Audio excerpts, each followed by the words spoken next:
تو کل کی تقریر کے بارے میں جس میں میں نے امامت کی اہمیت، امامت کے لزوم پر تبصرہ کیا تھا، انہیں آج ایک سوال کیا، ان کو میں نے وہاں جواب دے دیا۔ آگے بڑھنے سے پہلے آپ کے بھی گوش گزار کرنا چاہتا ہوں۔ فرمایا کہ جب دین اسلام مکمل ہو چکا،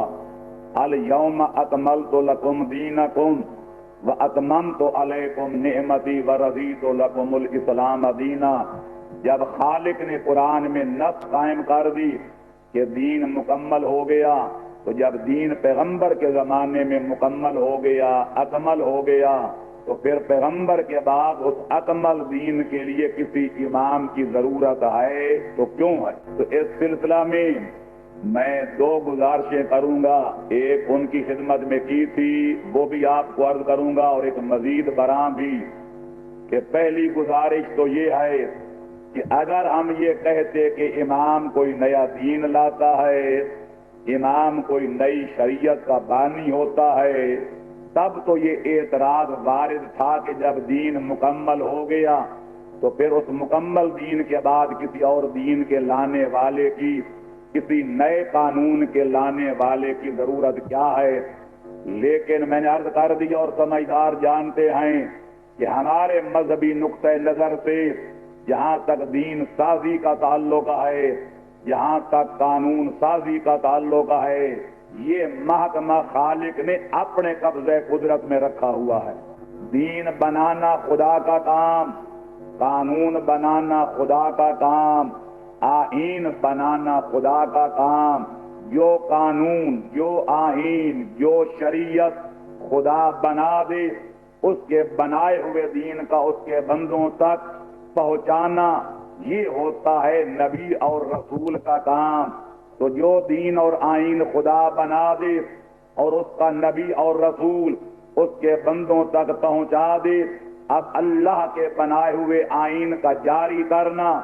اس آئین پر عمل کر کے لوگوں سے عمل کرانا، اور اگر کبھی مشکل وقت آ جائے اپنا تن من دھن قربان کر کے اس دین کو بچانا، یہ ہوتا ہے امام اور پیغمبر کے جانشین کا کام۔ تو لہذا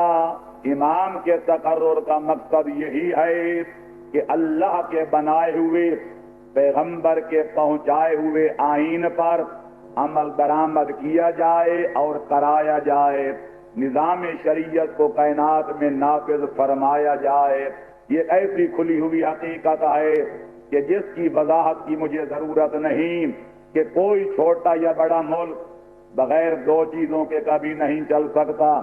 ایک، اس کے پاس آئین اور قانون ہونا چاہیے۔ اگر کسی ملک کے پاس کوئی قانون نہ ہو تو پھر لا قانونیت کا دورہ ہو جائے گا، ملک میں انارکی پھیل جائے گی، طوائف الملوکی پیدا ہو جائے گی، ہر طاقتور کمزور کو ہضم کر جائے گا، نہ کسی کا مال محفوظ رہے گا، نہ کسی کی جان محفوظ رہے گی، نہ کسی کی ناموس کی کوئی حفاظت کا ضامن نظر آئے گا۔ تو لہذا ایک قانون کا ہونا ضروری، اور دوسرا قانون جتنا بھی جامع،